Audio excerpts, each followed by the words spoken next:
कि अमेरिका की कॉन्स्टिट्यूशन में ये लिखा हुआ है कि तो कैसे मतलब इन इश्यूज को एड्रेस करता है। ये आपकी इज्जत का मामला है। सोशल मीडिया के थ्रू जो है लोग कमेंट्स करते हैं बहुत ज़्यादा। तो इसमें थोड़ा सा आपको इंटरप्ट कर रही हूँ। डेथ पेनल्टी की सज़ा 2 बार सुना चुकी है। पाकिस्तान का जुडिशियल सिस्टम है। उसके लिए एक हेल्पलाइन नंबर भी मौजूद है।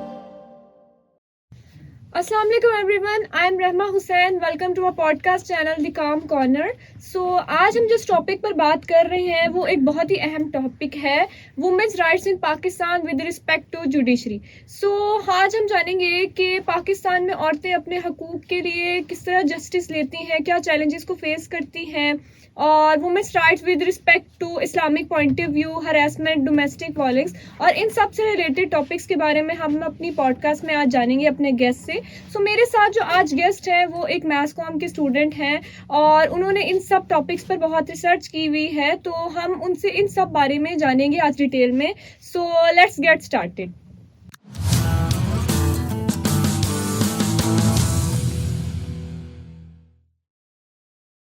अस्सलाम वालेकुम अहमद। वालेकुम सलाम।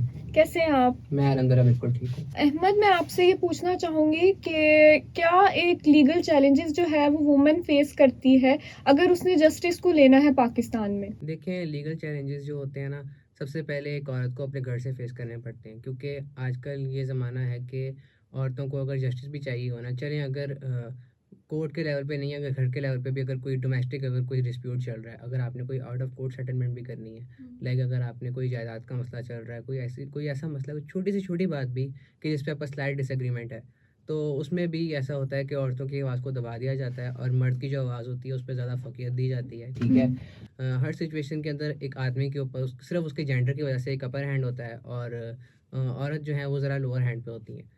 तो ये सीन भी होता है। इसके अलावा अगर हम जुडिशरी के लेवल पे अगर हम बात करें तो हमारे यहाँ औरतें जो हैं उनको लॉयर बनने की इजाज़त है, जज बनने की इजाज़त भी है, लेकिन अभी भी कुछ इस तरह के हाउस होल्ड्स हैं जहाँ पे औरतों को, अगर औरतें अगर इस डिग्री को परस्यू करना चाहें, अगर वो एलएलबी करना चाहें या एलएलएम करना चाहें, तो उनके घर वाले जो हैं उनको इस चीज़ से मना करते हैं, क्योंकि अभी भी कुछ हाउस होल्ड इस तरह के हैं जहाँ पे इस चीज़ को एक टैबू कंसिडर किया जाता है, एक स्टिग्मा कंसिडर किया जाता है। इस चीज़ को समझा जाता है कि ये एक बहुत ही जेंडर ओरिएंटेड प्रोफेशन है और ये सिर्फ मर्दों के लिए है, औरतों के ये काम नहीं है।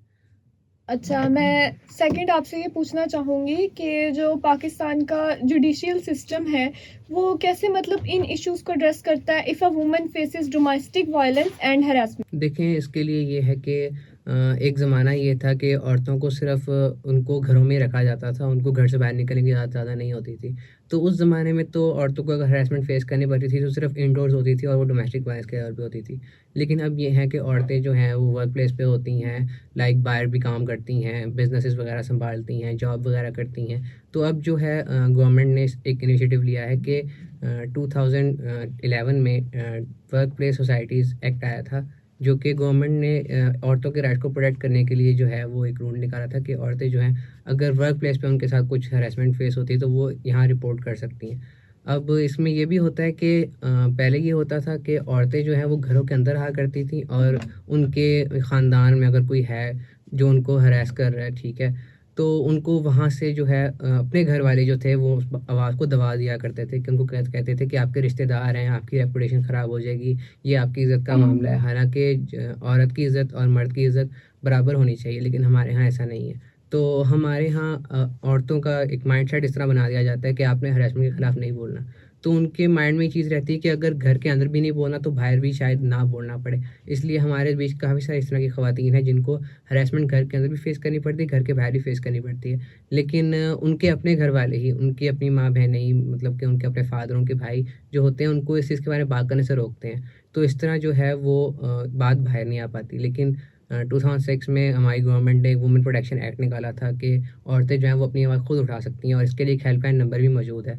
उस पे औरतें जो हैं वो 24/7 टोल फ्री है, तो उस पे औरतें रिपोर्ट कर सकती हैं। इसके अलावा 2011 में एक वो वुमेन एंटी वुमेन प्रैक्टिसेस जो हमारी सोसाइटी के अंदर एग्जिस्ट करती हैं, लाइक कि औरत को जो है ज़्यादा बोलने की इजाज़त ना दी जाए, या फिर कहा जाता है कि औरतों को हुकूमत करने की इजाज़त नहीं है, एक औरत को पॉलिटिशियन बनने की इजाज़त नहीं है, इस तरह की बातें भी की जाती हैं। तो उसके लिए बनाया गया था। अब हमारे यहाँ क्या होता है कि एक ट्रिकल डाउन इफ़ेक्ट होता है, लाइक जब तक वफाकी हुकूमत जो है वो कोई स्टेप ना उठा ले तो सूबाई हुकूमत जो है, प्रोविंशियल गवर्नमेंट जो है वो कोई स्टेप नहीं उठाती।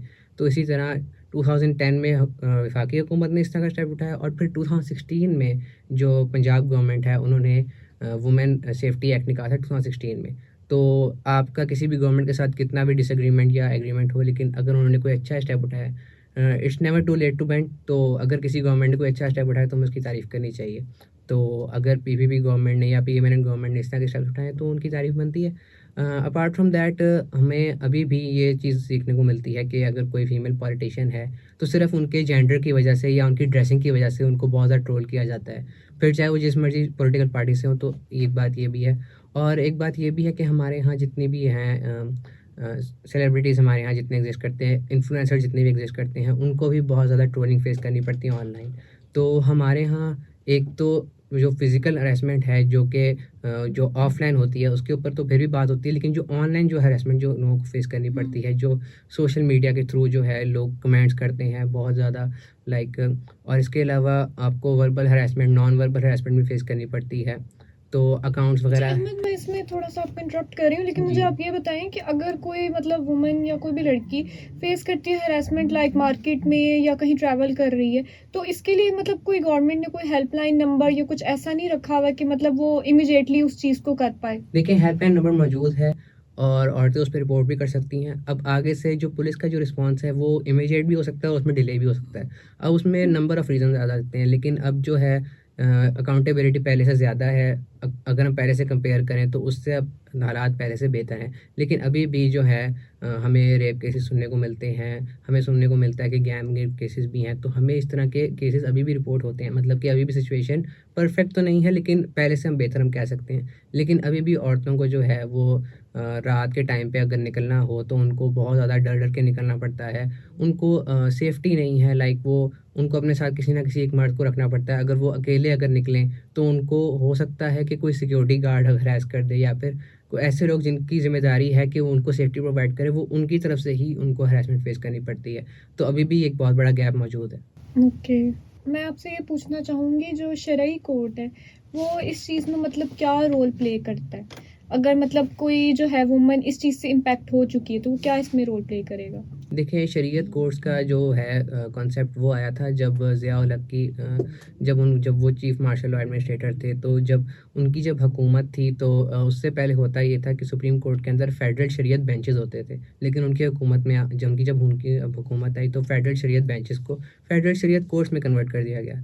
लेकिन उसमें ये है कि उसमें हमारे यहाँ अभी भी काफ़ी सारी एंटी इस्लामिक प्रैक्टिसेस हैं, लेकिन क्योंकि वो उसके खिलाफ भी नहीं बोलते, इसी तरह वो औरतों के राइट्स के बारे में ज़्यादा बात नहीं करते। वो भी औरतों के राइट्स पे सिर्फ उतनी ही बात करते हैं जितना उनको लगता है कि उनके लिए ज़रूरी है। क्योंकि अगर वो अकाउंटेबिलिटी की बात करेंगे तो हो सकता है उनकी अपनी जो है नौकरी ख़तरे में चली जाए। इसलिए जो चीफ़ जस्टिस ऑफ पाकिस्तान अगर किसी को, अगर जैसे ज़ाहिर जाफ़र जो हैं, उनको सुप्रीम कोर्ट ऑफ पाकिस्तान जो है वो डेथ पेनल्टी की सज़ा 2 बार सुना चुकी है, लेकिन इसके बावजूद जो है वो अभी तक जेल में है और उनको फांसी की सज़ा नहीं हो सकी। उसकी एक वजह ये भी है कि उनके पास अमेरिका का ग्रीन कार्ड है और अमेरिकन डिप्लोमेट्स खुद उनको जेल में आके वेट करते हैं। अब क्योंकि अमेरिका के कॉन्स्टिट्यूशन में ये लिखा हुआ है कि किसी भी अमेरिकन सिटीज़न को वो सज़ाए मौत नहीं हो सकती। इसी वजह से क्योंकि उनके पास डुअल नेशनैलिटी है, उनके पास अमेरिकन पासपोर्ट है, इसी वजह से उनको जो है वो सज़ाए मौत नहीं हो सकती। तो इसी वजह से एक इतना हीनस क्राइम करने के बावजूद, लाइक उन्होंने 2 दिन तक उन्होंने नूर मुकद्दम को किडनैप करके रखा। उसके बाद उन्होंने अपने ही घर के अंदर नूर मुकद्दम का मर्डर कर दिया, जिसकी सीसीटीवी फुटेज भी मौजूद है। इसके बावजूद जो है हमारा जो कानून है वो इतना लाइक लॉलेसनेस इतनी ज़्यादा है कि अभी भी हम उसके ख़िलाफ़ कोई बहुत बड़ा एक्शन नहीं ले सकते। हमने उसको अगर जेल में भी रखा हुआ है तो वो भी सिर्फ इस वजह से क्योंकि सोसाइटल प्रेशर बहुत ज़्यादा है। और नूर मुकद्दम जो है वो एक वेल नोन जो है पाकिस्तानी डिप्लोमेट है, उनकी बेटी हैं। इसी वजह से उनके ख़िलाफ़ जो है वो इतना स्ट्रिक्ट एक्शन लिया गया है। अगर नूर मुकद्दम किसी गरीब इलाके से होती या फिर किसी बैकवर्ड एरिया से होती तो फिर इतना बड़ा स्टेप जो है, लाइक ज़ाहिर जाफ़र को जेल में रखने का स्टेप है, शायद हमारी गवर्नमेंट ये स्टेप भी ना उठा पाती। ओके अहमद, तो मुझे ये बताएं कि सोशल मीडिया कैसे यूज़ कर सकते हैं हम अगर किसी वुमेन को अपनी वॉइस को रेज करना है पाकिस्तान में? मतलब ये एक बड़ा पावरफुल है, लेकिन इसके साइड इफ़ेक्ट्स भी होते हैं। जी। तो आप मुझे मतलब नेगेटिव और पॉजिटिव दोनों बता सकते हैं? देखें, हैशटैग मीटू मूवमेंट आपको याद हम्म। होगी, हैशटैग औरत मार्च भी आपको याद होगा। तो इस तरह की मूवमेंट जो हैं वो औरतों के जो राइट्स हैं वो अपने अपने आप को एक्सप्रेस करने के लिए इस तरह की मूवमेंट्स आती हैं।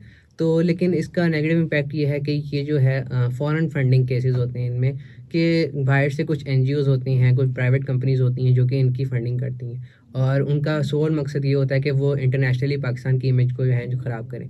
अब इसमें होता ये है कि अगर कोई चीज़, अगर औरत जो है हमारे माशरे में, अगर कोई औरत है अगर वो कुछ बुरा अगर फेस कर भी रही है तो उसके बारे में बात कर सकती है। लेकिन इस तरह पैसे लेकर आप अपने इस तरह अपनी स्टेट को जो है उसके अगेंस्ट इस तरह बात करो, तो आप अपने राइट्स को तो आप एक्सप्रेस कर सकते हो। आपकी जो राइट ऑफ एक्सप्रेशन है, फ्रीडम ऑफ एक्सप्रेशन जो है, आपकी जो फ्रीडम ऑफ स्पीच है, उसको कोई रोक नहीं सकता। लेकिन इस तरह के आप पहले लाहौर हाई कोर्ट से आप पहले परमिशन ले रहे हो कि हम ये बात करने जा रहे हैं, उसके बाद फिर आपने इस्लामिक रिपब्लिक को आपने इस तरह कर देना कि इस्लामिक रिपब्लिक, तो इस तरह के वर्ड्स बना बना के आप जो है अपनी कंट्री का जो नाम है उसको ख़राब कर रहे हैं, तो ये इसका नेगेटिव इम्पैक्ट है। दूसरी बात ये है कि आजकल ना काफ़ी सारे इस तरह के टिकटॉकर्स हैं जिनकी प्राइवेट वीडियोज़ और प्राइवेट इमेजेस हैं जो लीक हो रही हैं, ठीक है।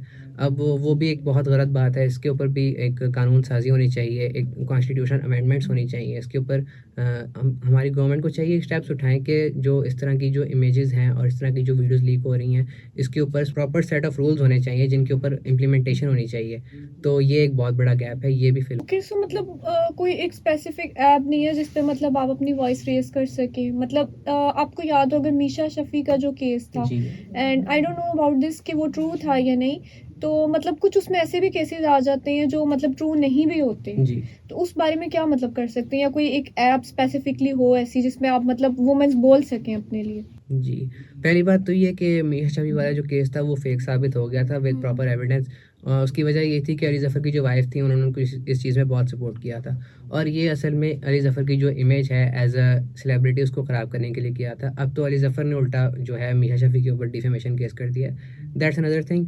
दूसरी बात ये है कि ऐप्स जो हैं वो इंटरनेशनली तो काफ़ी सारी ऐप्स जो हैं वो एग्ज़िस्ट करती हैं और इस तरह की होनी भी चाहिए। अब हमारे यहाँ ये है कि हमने अगर कोई आवाज़ अगर उठानी भी हो ना, तो उसके लिए होता ये था कि एक्स, जिसको हम ट्विटर भी कहते हैं, वो एक इस तरह की ऐप होती थी जो कि एग्ज़िस्ट करती थी। अगर किसी औरत ने कोई आवाज़ उठानी है तो उसका हैशटैग बना के जो है वो टॉप ट्रेंडिंग में चला जाता था और बात जो है पूरे मुल्क पे फैल जाया करती थी। अब क्या है कि गवर्नमेंट ने उसको भी बैन कर दिया है। ट्विटर इज़ नाउ बैन्ड इन पाकिस्तान। अगर आपने उसको एक्सेस करना है तो वाया वीपीएन एक्सेस करना है। अब बात ये है कि अब वीपीएन भी बैन हो चुका है, तो अब औरतों के लिए जो है अपनी आवाज़ उठाना जो है वो पहले से ज़्यादा मुश्किल हो चुका है अगर हम डिजिटली बात करें।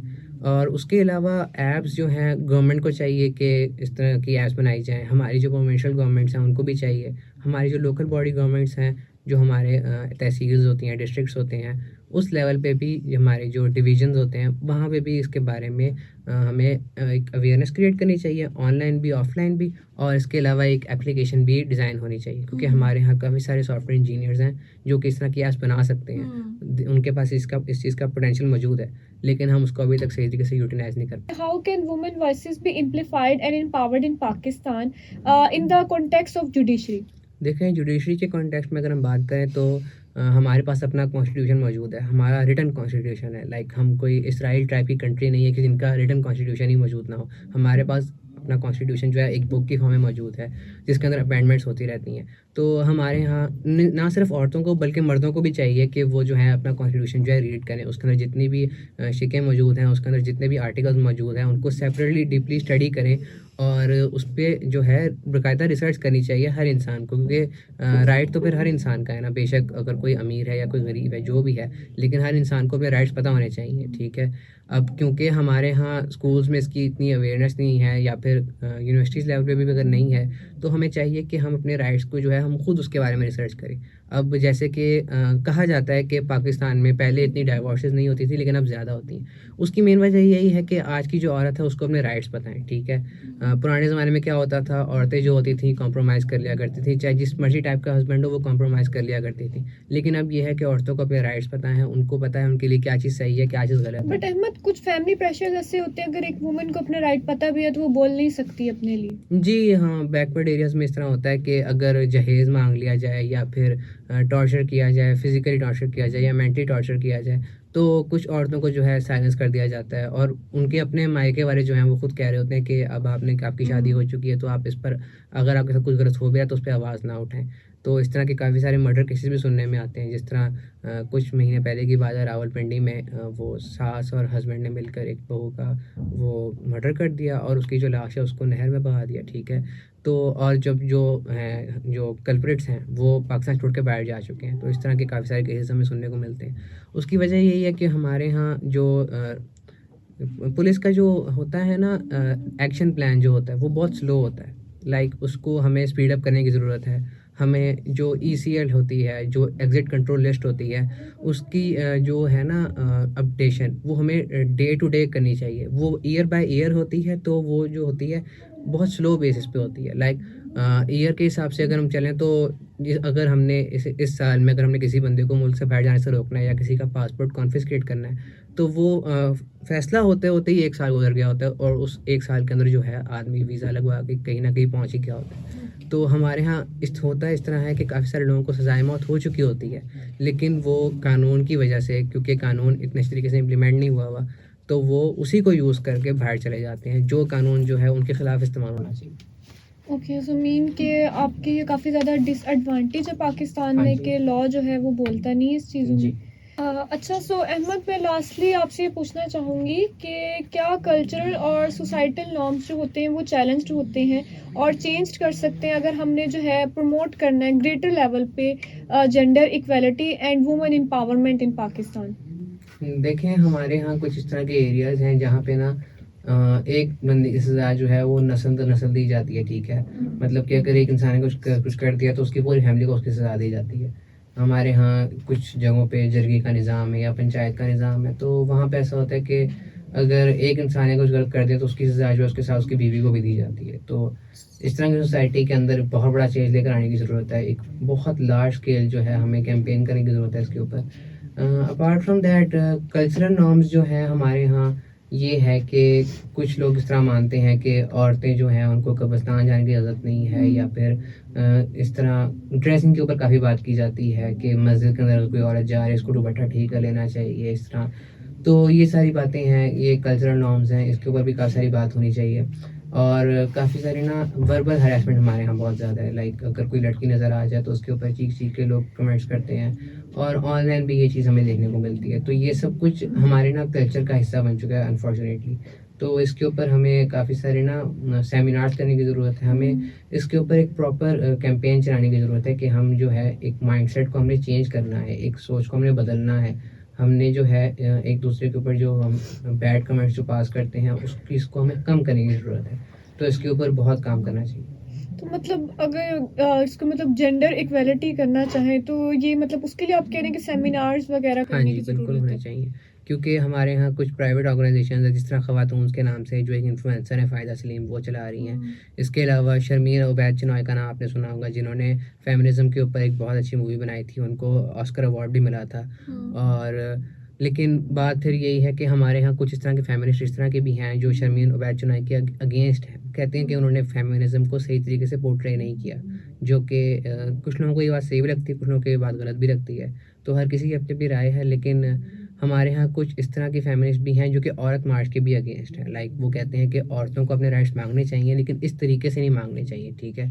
क्योंकि औरत मार्च के अंदर भी हमें ये देखने को मिलता है कि जो औरतें जो हैं वो कभी कभी उसमें भी कुछ इस तरह के साइंस पकड़े होते हैं जिसमें बैड वर्ड्स यूज़ हो रहे होते हैं। तो इट गोज़ बोथ वेज कि अगर आदमियों को अगर गलत अल्फाज इस्तेमाल करने की इजाज़त नहीं, तो फिर औरतों को भी नहीं होनी चाहिए। तो और अगर औरतें जो हैं अगर उनकी ड्रेसिंग पे कमेंट्स नहीं होनी चाहिए, तो फिर जो लड़के हैं उनकी ड्रेसिंग पे भी कमेंट्स नहीं होने चाहिए। तो हम होता ये है कि हमारे यहाँ जो आदमी हैं कुछ इस तरह के जिनकी ड्रेसिंग पे कमेंट्स होते हैं, तो वो भी नहीं होने चाहिए। लाइक क्योंकि हम बात करें जेंडर इक्वालिटी की, तो इक्वालिटी के अंदर तो फिर बराबरी होनी चाहिए। But Ahmad, I think Pakistan में मतलब ज़्यादा राइट्स जो है वो मेल्स को दिए जाते हाँ हैं जी। कंपैरेटिवली वुमेन से। तो ये तो इक्वालिटी नहीं है। अगर आप बाहर इंटरनेशनल कंट्रीज़ की बात करें तो वहाँ पे ऐसा नहीं रूल्स होते। हाँ जी, रूल्स तो ऐसा कुछ ख़ास नहीं है हमारे यहाँ। लाइक लॉज़ हमारे यहाँ बने हुए हैं, लेकिन उनकी इम्प्लीमेंटेशन इतने अच्छे तरीके से नहीं है, क्योंकि हम ये देखते हैं कि हमारे यहाँ 52% जो है वुमेन है। Like women out number man in Pakistan, औरतें ज़्यादा हैं। इसी तरह हमारे यहाँ एक नया ट्रेंड चल पड़ा है hashtag women in male fields, यानी कि कुछ इस तरह के प्रोफेशंस हैं जो कि काफ़ी अर्से से मेल ही डोमिनेट करते आए हैं, लेकिन अब औरतें भी उन प्रोफेशन में एंटर हो रही हैं, जो कि काफ़ी अच्छी बात है। एक काफ़ी हाई लेवल एक चेंज आ रहा है। तो इस तरह स्लोली जो है चीज़ें जो हैं बेहतरी की तरफ जा रही हैं। हम ये नहीं कह सकते कि हालात 50 साल चल रहे हैं, जिस तरह के थे अब उस तरह की हैं। अब हालात पहले से बेहतर हैं, लेकिन इनको परफेक्ट होने में अभी कम से कम 20-30 साल और लगेंगे। Okay, so thank you so much Ahmad कि आपने जो है वो इतने क्वेश्चंस को मतलब डिटेल में आंसर किए, welcome. And I hope so या किसी ऑडियंस से मतलब हमारी जो है उससे रिलेट करेगा। सो thank you so much for giving your time.